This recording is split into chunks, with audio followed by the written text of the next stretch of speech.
Bruce Roth. I'm a licensed real estate broker. Been licensed in California since 1987. I also have my NMLS license. I'm a mortgage loan officer, and I've had that license, I'm not sure, a few years now. I've been in the mortgage and real estate business both since '87. All right. The most important thing for us to do, for this video is made primarily for seniors, but the most important thing for you to do is to understand your total moving costs. Not just the difference in price, this house is worth $1 million and this house is worth $800,000. No. You also need to know how much the costs are. So here's a partial list of costs that I'm going to share with you. You need to pay realtor commissions, usually when you sell and when you buy. Now with the adjustment the Attorney General's office has made with the National Association of Realtors, many buyers find themselves in a position of having to pay commissions, which in the past they did not have to. You also have to be aware of how much your escrow fees might be and title fees. Title fee is usually to insure the title of the property in case there's an ex-wife or ex-husband somewhere lurking in the wings to come and take the value of the property. That insurance protects both the buyer and the seller on the transaction. Always in counties, there's a transfer tax. How much that is, you need to have in mind. If the home you're in now or the home you're moving into has a homeowners association, there are likely to be fees associated with the transfer of title from them as well. And now the next one, home inspection and appraisal costs. A lot of times sellers think of these as only buyer fees, but I think that can be a mistake. I've seen many times where smart, forward-looking sellers get a home inspection and an appraisal even before they list the property. That does a number of things for the seller. The first thing is they know what's wrong with their house that the buyer is likely to ask them to repair. They could even make those repairs in advance as a way of making things easier once you're in escrow. Because if the repairs are made, the buyer won't ask them to be made because their inspection will show that it's all been made. You could even share your inspection with them and let them save that money. That can add value to the transaction for everyone as well. Same with an appraisal.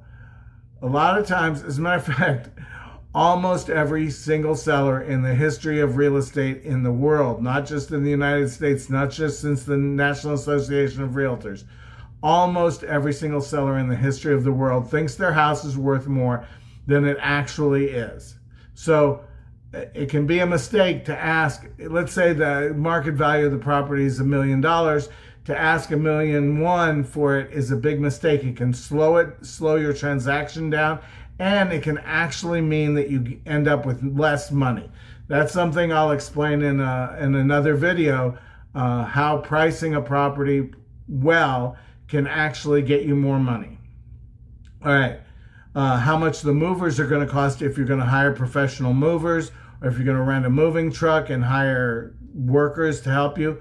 If you're going to hire the workers, you need to make sure they're not excluded on your homeowner's insurance, because if they're injured, that could be very costly, the workers' compensation.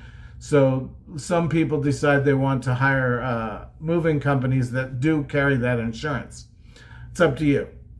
If you're going to need packing supplies, boxes, tape, peanut for packing to protect things that are fragile. If there's a time difference between when you must move out of this house and when you get to move into that house, even if it's just a few days, there may be some storage fees for your possessions. You don't want to leave them out on the street in a truck just with a padlock on it, everything you own. All right. Sometimes utilities charge a deposit when you open a new account. that's especially true if you're moving to an area with a different set of utilities. If it's the same utility, they're probably going to be able to look at your payment history and not worry about a deposit. There's almost assuredly going to be cleaning, painting, and or minor repairs. A standard that I think is an appropriate standard when vacating a property, whether you're a tenant or a seller, I think the appropriate standard is that you should clean the property broom clean. That means that you have to dust once, vacuum any carpets or any hard floors, you sweep clean. There should be no trash, nothing laying in the house, no garbage. That doesn't mean the house that you buy is going to be that way when you take possession of it. That's just the reality of the world we live in. So there may be some minor repairs where they take their paintings down and there may be holes in the walls. All right. A lot of times, especially when downsizing, you need to take into consideration new furniture because when you downsize, there's frequently a problem between the size of the rooms. Your new living room may be much smaller. Maybe you have a bookshelf or bookshelves. I'm a book kind of guy. I have lots of books. This bookshelf behind me is not my bookshelf. All of my bookshelves are full, and I have boxes that I don't have enough shelves to put all the books in. All right.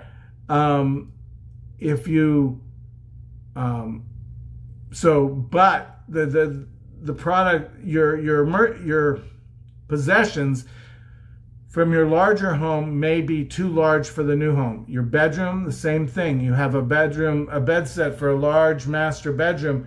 The new home may be a little bit smaller, even if it's only 4 feet less.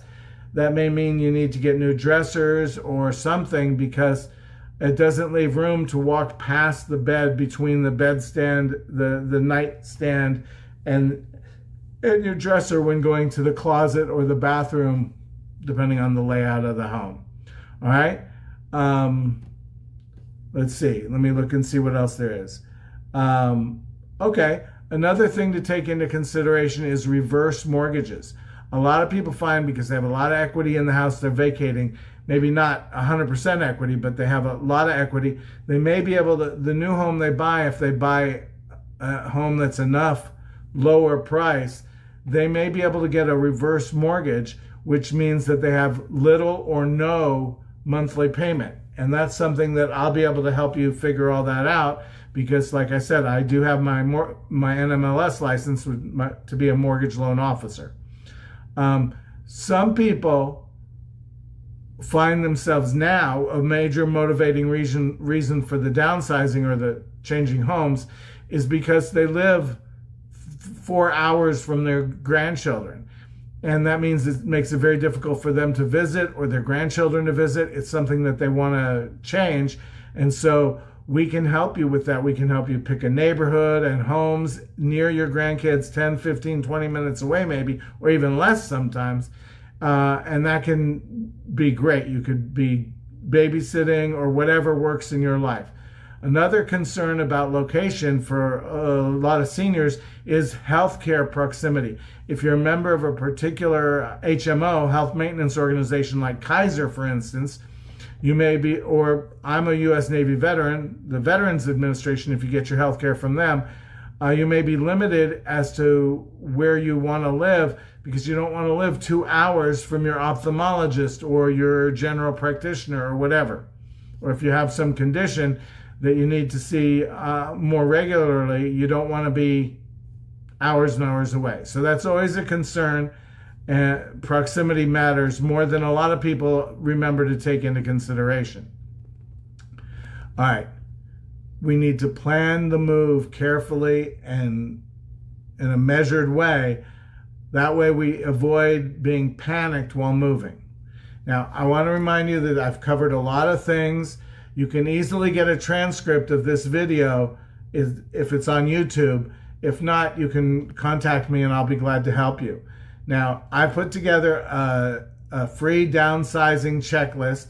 You can click the link below to gain access to that in the caption below, and I'll be glad to send that to you. And now I want to go back to the number one mistake that seniors make when they're considering downsizing is they overestimate the amount of cash that they'll keep from the sale of their current home. That's the number one mistake. And part of my job, I use an escrow officer to help me to make sure my calculations are correct. Um, um, but I'll help make sure we'll give you an estimate as to what you can expect to keep, and then we'll do the same thing on any house that you write an offer for, so that we know exactly where you're going to stand in the new home. If you're going to need to get a forward mortgage instead of a reverse mortgage, we'll be able to help you with the payment. Either way, we'll help you figure it out, left, right, and center. There should be a link below as well for other videos that I've recorded. And I hope you have a smooth transition from your big, fancy, expensive house to your smaller, easier to maintain, less fancy house, maybe near the grandkids. And my name is Bruce Roth, New Dawn Real Estate. And si quiere ayuda en español, también te puedo ayudar en español. For those of you who don't understand, I just told Spanish speakers that I can help them in Spanish as well. Thank you for watching. Thanks for watching. If you're thinking about downsizing, moving closer to family, or exploring reverse mortgage options, or even adding an ADU to your property, I'd love to help you.